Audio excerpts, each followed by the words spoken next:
傳到中國之後，祖師大德們將呢個84000法門加以分析歸納，成為8大宗派：華嚴宗、天台宗、心論宗、唯識宗、禪宗、律宗、密宗以及淨土宗。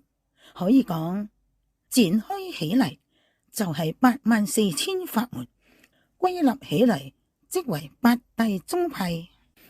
喺呢個8大宗派當中，我哋要選邊一宗嚟修呢？釋迦牟尼佛喺第集經裏邊就話：末法億人修行，罕一得道，唯依念佛得度生死。就文字嚟講，第集經嘅裏邊並無呢幾句文字，但係雖然無其文，卻有佢嘅道理，所以祖師們將呢一句歸納為呢一句話嚟作說明，讓一般信仰嘅人唔需要多費眼力再去睇經文，就能夠明白經中嘅意趣。佛教分為3個時期：正法、像法、末法。而家係末法時代。末法時代眾生嘅根基屬於下劣嘅根基，誠如地藏經所言：舉止動念無不是業，無不是罪。呢個末法時代有乜嘢法可以令到咁樣嘅根基得以解脫生死輪迴呢？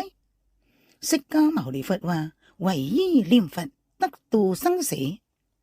唯有依靠念佛，先至能夠喺今生今世脫離六道生死輪迴，而且念佛進入極樂世界，就能夠快速成佛。因此，末法億人修行，罕一得道，唯依念佛得度生死，真實不虛。有人話，不管末法又好，像法也好，正法也好，就根基嚟講，根基高嘅，即使喺末法，亦都好似身處正法時代咁，睇到經文就好似聽聞佛陀說法，一樣能夠悟到正果。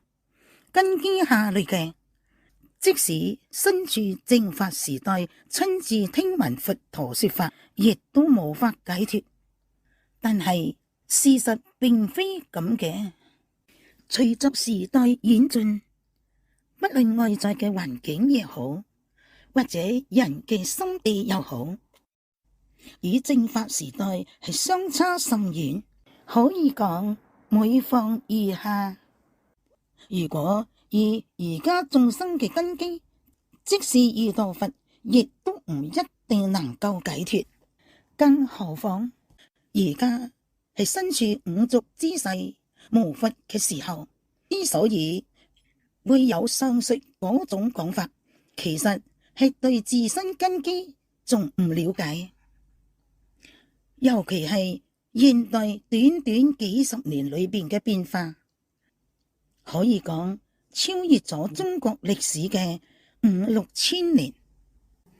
商人話佢係1950年出生喺南部嘅鄉下，喺小童嘅時代，冇電燈都係點油燈，到外面擔水，用柴火煮飯炒菜，用雙手洗衫，買嘢到傳統嘅小賣店。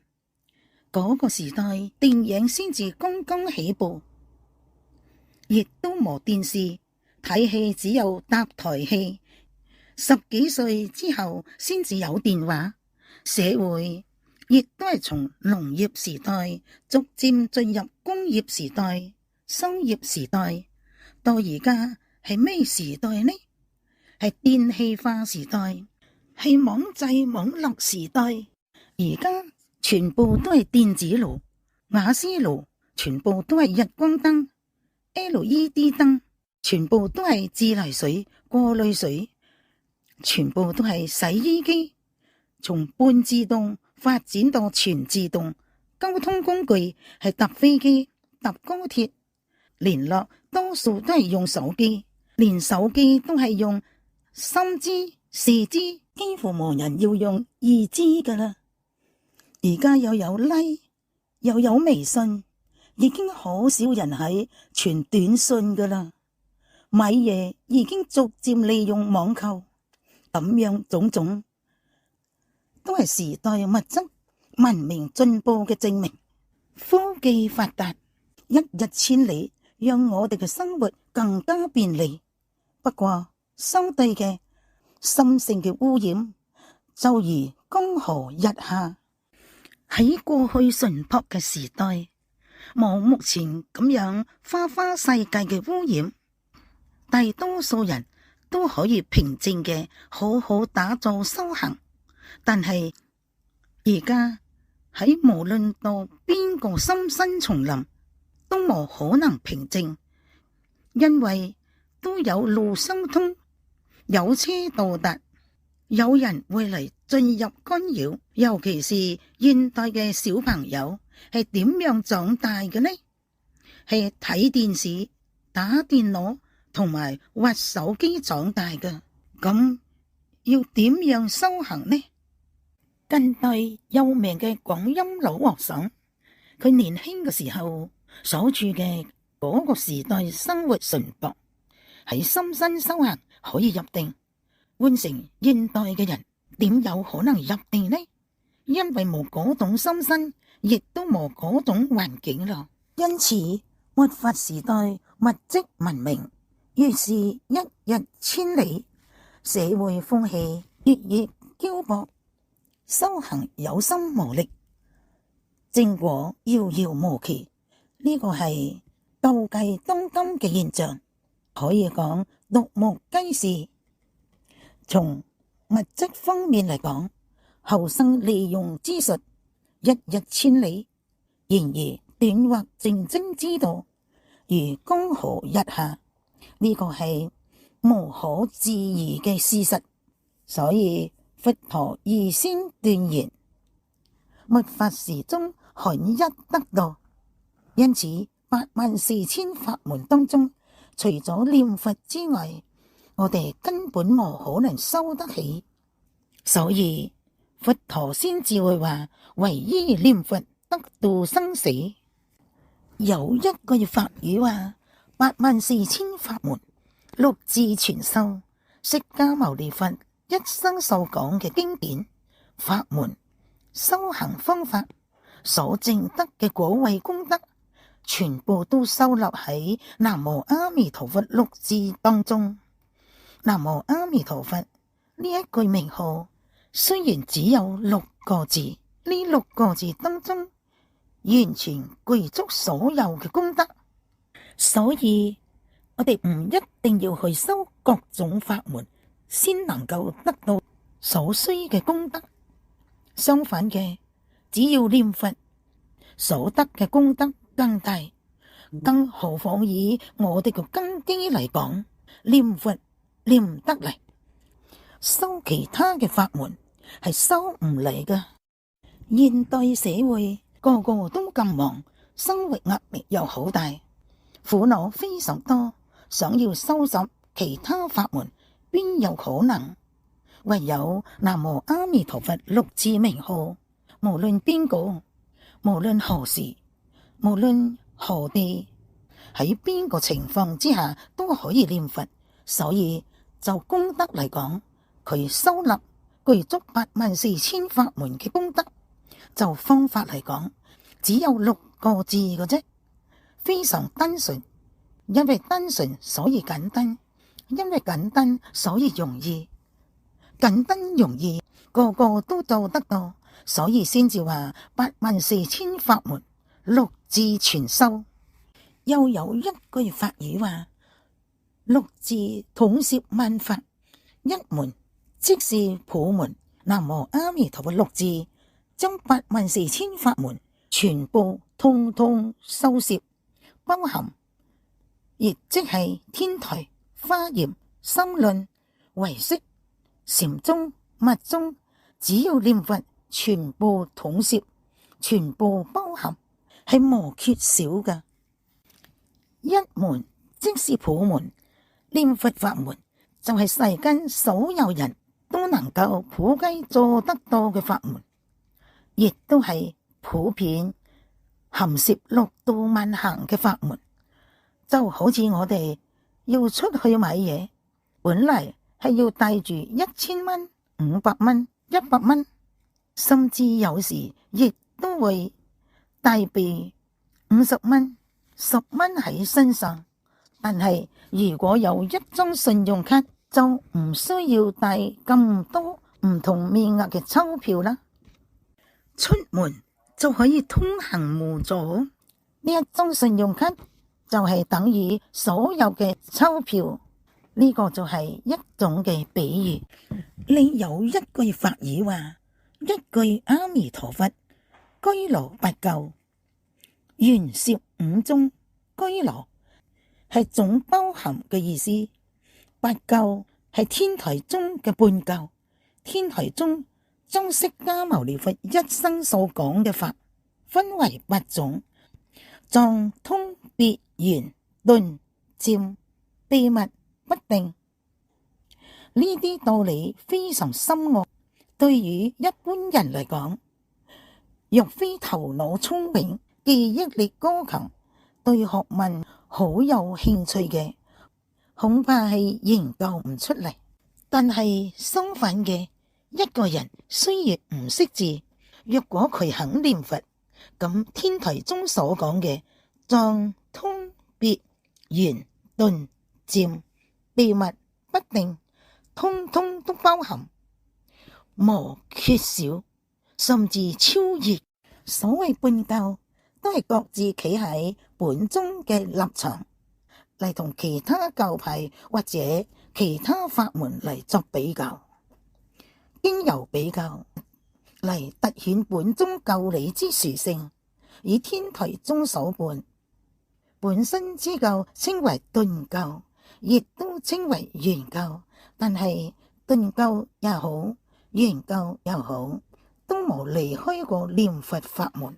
呢個念佛法門就係圓頓教，而且係圓頓教之中最極圓頓之教，冇任何法門比念佛法門更為圓滿，更為頓促。圓攝五宗，圓即係圓滿嘅意義，攝即係包含，修攝、統攝。禪宗講究不立文字，舊愛別傳。修行唔依靠三藏12部經，靠參悟而明心見性，所以稱為舊愛別傳。除咗禪宗之外嘅5宗，天台、華嚴、唯識、三論與律宗，都需要根據教理。律宗即係唔分咩宗咩教，因為律每一位修行者各宗各派存在世間，與人接觸都必須要持守實踐嘅。又有一句話講，念佛就係萬法總持，總持法門，萬法就係84000法門，萬法嘅所有修行方法功德全部都喺念佛裏面，盡攝無疑。所以念佛就係總持法門。牛益大師喺《彌陀要解》曾經以一段法語嚟讚歎淨土法門。佢話：華嚴我藏法華秘髓，一切諸佛之心要，菩薩萬行之師南，皆不出於此。華嚴我藏，華嚴經有40華嚴、60華嚴、80華嚴，內容好漢，非常豐富，所以有富貴華嚴之說。俗話講，好酒沉甕底，咁華嚴之甕底，好酒係沉喺邊度呢？就係喺普賢菩薩以10大願回向往生極樂世界，呢個係華嚴中好酒沉甕底嘅地方，亦就係華嚴中最終極嘅目的。普賢菩薩回向而求往生極樂，就係講往生極樂之法，亦即係求生極樂世界，就係華嚴中嘅核心目的，亦就係歸宗結頂之處。但係依普賢菩薩十大願回向極樂世界，仍然屬於自力修行嘅範圍。畢竟自己再點樣會修行，功德仲係非常有限嘅。以阿彌陀佛呢一句佛號，點樣能夠作比較呢？根本無從比較。世間有形嘅嘢，高低可以攞嚟作比較，提升以喜馬拉雅山嘅高度可以比較，地球上嘅任何事物都可以作比較。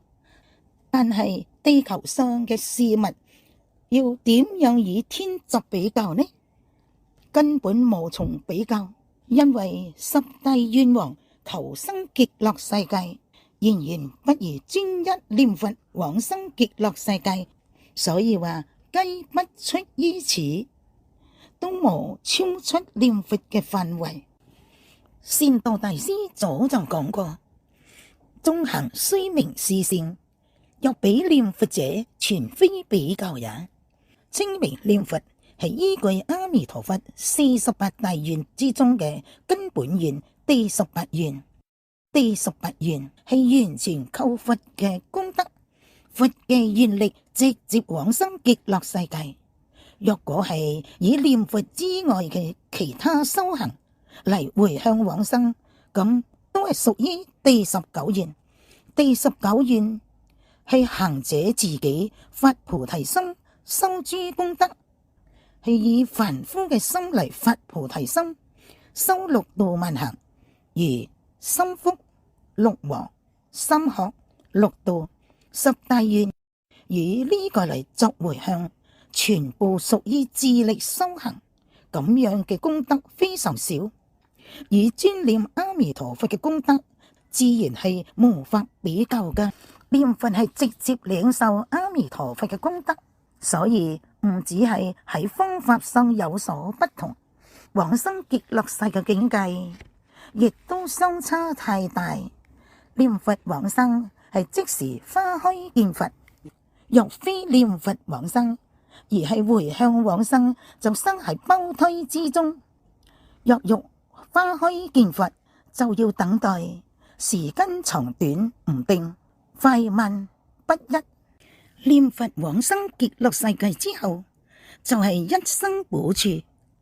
若果非念佛往生，就係隨住喺娑婆世界嘅功行層次差異，而有品位高低之分，花開時間亦都有長短之別。若果正確深入淨土中嘅教理，就會知道要直接往生極樂世界成佛嘅最好方法就係念佛。念佛係正因，其他係行持。以淨土中嚟講，都係屬於俗諦，亦就係講我哋活喺呢個世間，過住家庭生活、社會生活，與他人接觸，應該點樣就點樣做，盡一己之助人嘅本分。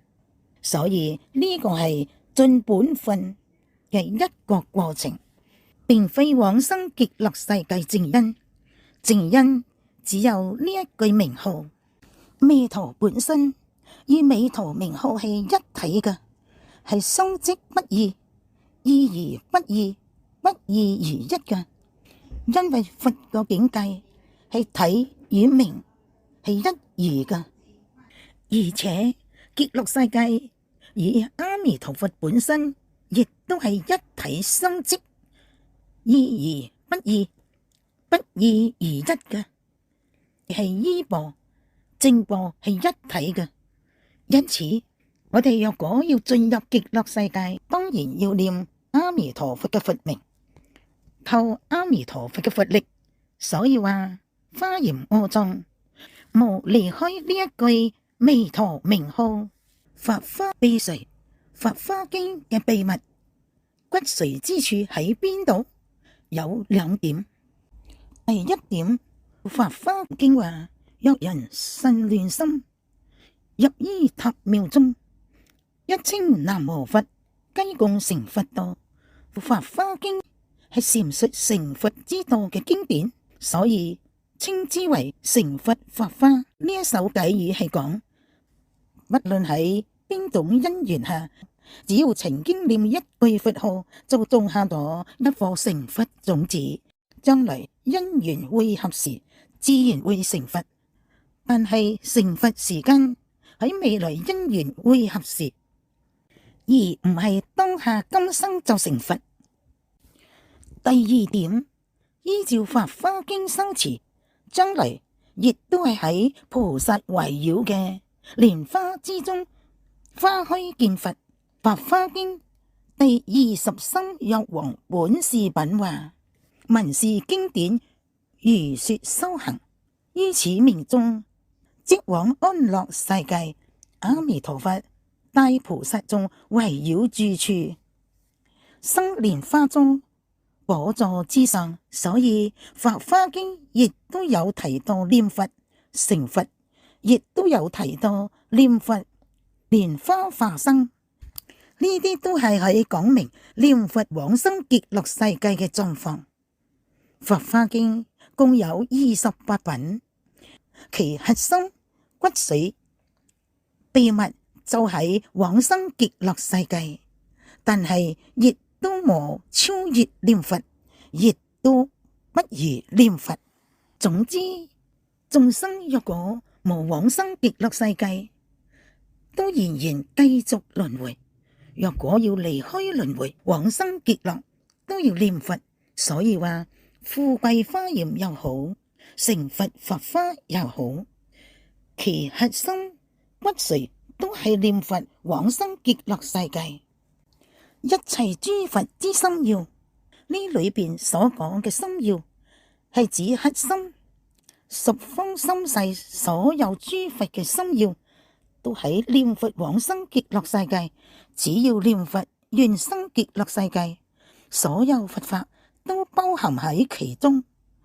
佛法嘅核心就全部都掌握到啦，無缺少。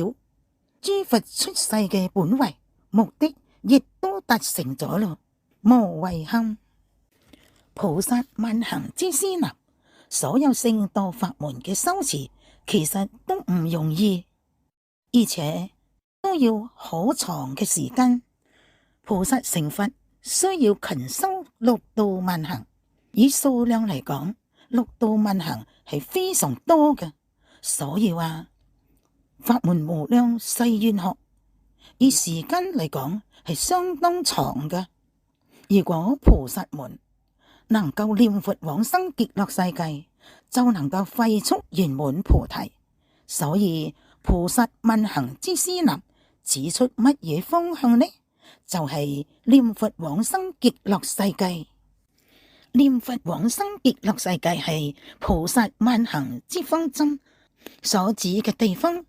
只要念佛往生極樂世界，咁菩薩所應該修持嘅六度萬行都包含喺其中，就都掌握咗啦，係冇任何缺少嘅。蕅益大師另外亦都讚嘆念佛法門係方便中之第一方便，了義中之無上了義，圓頓中之最極圓頓。方便中第一方便，呢個方便有兩種含義：一善巧方便，權巧方便。依方便之法，令到我哋得以進入更高層次嘅階段，呢個係一種講法。第二係犧牲自己利益眾生，呢個亦都係一種方便。喺談論大師往生論著中解釋方便兩個字話：正直若方，愛己若便，依正直故，身憐憫一切眾生心；依愛己故，遠離供養，恭敬自身心。呢個係上述兩種方便進一步說明。呢裏面所講嘅方便，就係佛嘅慈悲眾生、救度眾生而言。所以呢一種方便，亦都係只有佛先至做得到。若果以阿彌陀佛而言，阿彌陀佛憐憫一切眾生。阿彌陀佛以念佛之法嚟救度十方眾生，呢個就係阿彌陀佛嘅方便。因為念佛方法最簡單，一切凡夫都做得到。念佛功德最殊勝，一切凡夫都能夠成佛。呢一種方便，以條先所講嘅權巧方便，或者一般世俗所講嘅某種方便手段，係完全唔同嘅內涵。阿彌陀佛救度眾生嘅方便，係所有方便之中嘅第一方便。第一即係無第二，係最高、最上、最高超嘅法。蕅益大師呢度所講嘅方便中之第一方便，完全契合談論大師往生論序裏邊嘅解釋，亦就係話，並非企喺眾生嘅立場修呢個修嗰個，再用所修嘅呢啲嚟作為功德回向，請阿彌陀佛將嚟救度，接引我哋到極樂世界，並非如此，而係直接領受阿彌陀佛嘅慈悲。阿彌陀佛將功德融入喺呢一句名號，上賜俾眾生，讓眾生念佛，因為念佛就得以消除生生世世以來嘅業障，脫離六道生死輪迴，而往生極樂世界快速成佛。我哋就直接領受阿彌陀佛維持嘅功德就可以啦。就呢一點而言，確實係方便中第一方便。了義中之無上了義，了義就係圓滿究竟嘅教理，唔係半教或者小乘教。而念佛法門、念佛教理就係了義教之中嘅登峰造極之教，圓頓中之最極圓頓。以華嚴經作比較，念佛係最為圓融與圓滿之法；以法華經作比較，念佛係最為頓超頓速之法。喺所有圓滿頓超法門當中，只有念佛堪稱為最極圓頓之法。最極就係最頂尖，無比呢個更為高超噶啦。有一首偈話：一句彌陀法中宏，無邊妙義廣涵藏。念佛往生成正覺，雲來苦海作尊良。一句彌陀法中宏，呢一句南無阿彌陀佛乃法中之王，係84000法門當中之王。一國之中，王只有一位，無兩位。王係最超越嘅，係萬人之上，地位最為崇高，無有比佢更高嘅啦，亦都無人能夠與王相比。呢一句南無阿彌陀佛係萬法之中，亦都係所有宗派、所有法門之中最為高超嘅，就好似王一樣，無法能夠與之相比。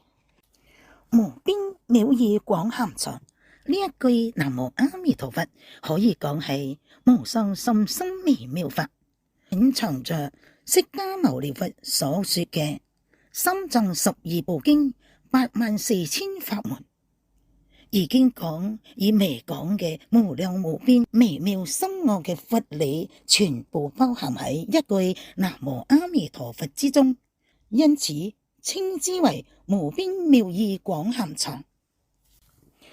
念佛往生成正覺，成正覺就係成佛嘅意思。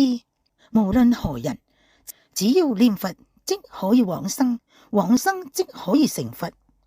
無論係聖人或者凡夫，善人或者惡人，出家眾或者在家眾，男或女，老人或少年，兒童甚至係動物，只要念佛即可往生極樂世界。點解呢？因為念佛即係以阿彌陀佛成為一體，我哋嘅生命即係進入彌陀法界之中。南無阿彌陀佛裏邊嘅南無兩個字就係歸命嘅意思，將我哋有罪污染唔圓滿嘅生命歸頭依靠大悲清淨圓滿嘅阿彌陀佛，叫做南無。而阿彌陀佛即是佛嘅本身，我哋念呢句南無阿彌陀佛，我哋就係南無阿彌陀佛呢一句佛號嘅主人。阿彌陀佛就喺我哋嘅心中，我哋亦都喺阿彌陀佛嘅心中，因此念佛人與阿彌陀佛無論何時何處都喺一起嘅，而且相接相入，成為佛凡一體不離。觀經話：光明遍照十方世界，念佛眾生攝取不捨。阿彌陀佛無礙嘅光明遍照十方世界，光明嘅作用係乜嘢呢？就係對念佛嘅眾生攝取不捨。攝取不捨係咩意思呢？就係現當而益，現世中予以保護，令到佢生活平安，逢凶化吉，遇難巡長。臨終嘅時候接引往生極樂世界，令到佢離苦得樂。即便眾生臨終因為病苦而念唔出佛號嚟，或者因為陷入昏迷而無法念佛，阿彌陀佛照樣接引往生極樂。阿彌陀佛係佛，擁有大神通，知道某某人平時有念佛，想要往生極樂世界，因此不管某某人臨終嘅時候再遇到乜嘢嘅情況，阿彌陀佛照樣攝取不捨，唔會失約。時間一到，立即接引。了解呢個道理嘅人，就會終其一生安心念佛，以佢目前嘅根基，平平凡凡嘅念佛，一日可以念幾千幾萬者，就念幾千幾萬聲。心清淨嘅就清淨念佛，心有妄想雜念亦都冇關係，反正就係盡個人嘅根基去念佛。若果時間未到，阿彌陀佛會保護我哋；若果時間一到，阿彌陀佛就會立即接引，因為念佛自然會往生，往生自然會成佛，還來苦海作尊良。凡係往生到極樂世界嘅人，自然會成佛。成佛之後，自然有願力與神通，倒駕慈航，示現娑婆苦海，救度生生世世嘅父母、子女、兄弟等等六親眷屬。尊良就係橋梁，呢一條河無橋梁，我哋就做一條橋梁嚟渡河，亦即令一切眾生自娑婆世界之此岸渡到極樂世界之彼岸，了脫生死輪迴。以上我哋講到嘅係淨土念佛法門嘅簡易、殊勝與圓頓，有其理必有其事，理與事相契，先至方清圓融。因此接下嚟喺呢度講述近期發生嘅兩件故事，以示顯理。第一件故事，新北市有一位蓮友女眾，今年33歲，喺2008年開始學佛以嚟，只係知道持誦普門品以及大悲咒。2014年開始轉誦地藏經，2015年5月底改誦阿彌陀經，但係都無曾稱念南無阿彌陀佛六字洪名。遇到有放生、煙供、火供、藥師懺以及心時繫念嘅超薦法會，如果有空，亦都會去參加，並且將此功德回向以佢有緣嘅累世冤親債主。喺2015年嘅5月底，由於佢嘅丈夫接觸淨土法門，亦都鼓勵佢學習淨土法門，但係佢感覺單念一句南無阿彌陀佛可乏味、無聊、無趣，因此好難好好靜心念佛。直到7月25日下午3點，佢下定決心要好好嘅坐落嚟念佛半個鐘頭。果然，佢沉靜嘅念咗25分鐘，靜下咗5分鐘，心諗應該亦都會一樣。於是佢閉起眼睛繼續念佛。呢個時候，眼前突然出現一個影子，一個男性着住黑色涼鞋、灰色嘅棉麻短褲，有彩色條紋嘅白色棉襯衫，質料睇起嚟好舒服，分梳整齊嘅黑髮，白色有彈性嘅皮膚，好年輕，好斯文。佢睇咗呢個人嘅全貌之後，便念完佛號起身啦。不過對呢個人有一種似曾相識嘅感覺，諗咗一陣，先至猛然諗起呢個係佢已經過世31年嘅父親。喺佢2歲嘅時候，父親去世，所以小時候佢對父親並冇咩印象，只記得舊相簿裏邊嘅樣。但係眼前所見嘅父親都比相簿裏邊嘅相片更加年輕。經過6日，喺7月31日下晝，依舊嘅喺屋企念半個鐘頭佛號。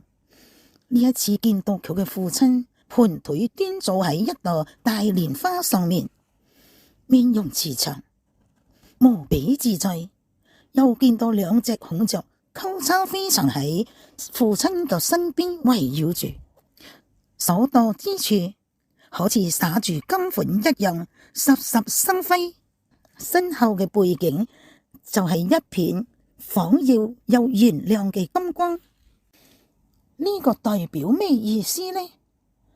代表只要我哋念佛，即係唔知道，亦都冇所求，都會自然超拔祖先，庇佑子孫。呢位蓮友33歲，佢並唔似佢嘅丈夫咁主動、虔誠、有心，而且佢念佛先至係念2次，前面30分鐘，後面30分鐘，佢亦都唔知道念佛可以回向俾祖先，亦都唔知道念佛自然可以超度祖先。因為佢唔知道，所以既無回向，亦都無祈求，但係自然就可以超度祖先。點解呢？因為同我哋最有緣嘅祖先、父母、眷屬都係跟隨喺我哋嘅身邊，所以我哋若果係去多藏、聽經或者共修，亦都會讓我哋嘅祖先得到接觸佛法嘅機會。只要我哋一念佛，阿彌陀佛就會應聲而現。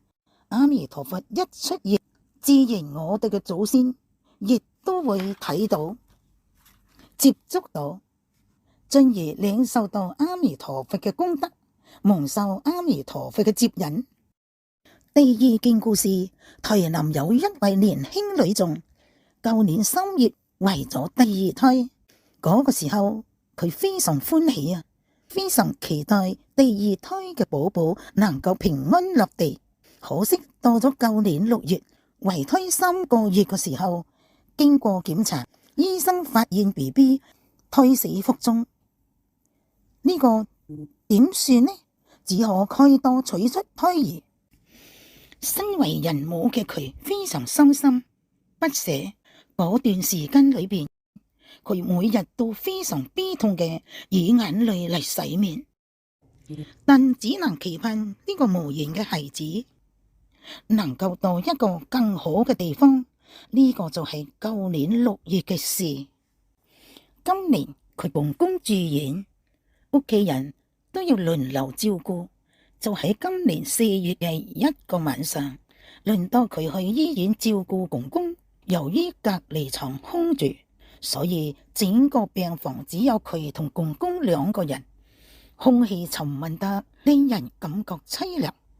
更加諗唔到嘅係，到咗半夜，聽到隔離移動床腳嘅咔咔響聲，除咗驚訝，全身雞皮都起埋。更加諗起常常聽人哋講，醫院都會有死人，所以陰氣好重，而且無形嘅眾生好多，驚慌害怕當中，諗起佢婆婆曾經話俾佢聽，念佛可以消災免難，亦都可以令到無形嘅眾生得到。所以一轉念趕緊南無阿彌陀佛，南無阿彌陀佛，南無阿彌陀佛，念起佛號嚟。奇怪嘅就係，念冇幾耐，咔咔嘅聲音就完全消失啦。佢亦都念佛中瞓着咗啦。不可思議嘅係，睡中佢清晰嘅睇到一道好強，但係卻好溫和嘅光芒射過嚟。由於好奇心嘅驅使，佢好努力嘅睜開眼睛，想睇下呢個係乜嘢光，點解咁強，又點解咁柔和？呢個時候，佢睇到光中一隻掌心向上嘅大手垂落嚟，並且向佢講：我將你無緣嘅 BB 帶走咗咯。佢一聽到呢句話，當下就覺得奇怪，點解會跟我講呢啲話嘅呢？點解又知道我曾經流產，導致一個無緣嘅 BB 離開咗呢？醒咗之後，佢就將夢境話俾婆婆。佢婆婆一聽，即刻攞一張彩雲佛俾佢睇，問佢係咪好似呢一尊阿彌陀佛啊？佢先至驚訝嘅發現，原來睡中所睇到嘅竟然係彩雲佛中阿彌陀佛隨手接引嘅手。由此可知，嗰道光芒就係阿彌陀佛嘅光明，嗰隻大手就係阿彌陀佛隨手接引佢嗰個，先至係3個月大就離開嘅胎兒，往生西方極樂世界。阿彌陀佛即係無量光，南無阿彌陀佛亦就係光明嘅名號，亦就係話一句南無阿彌陀佛唔只係一個聲音一句話，而且係光明，係佛嘅光。平常阿彌陀佛嘅光明我哋睇唔到，所以呢一句名號就係有聲音嘅光明，光明就係無聲音嘅名號。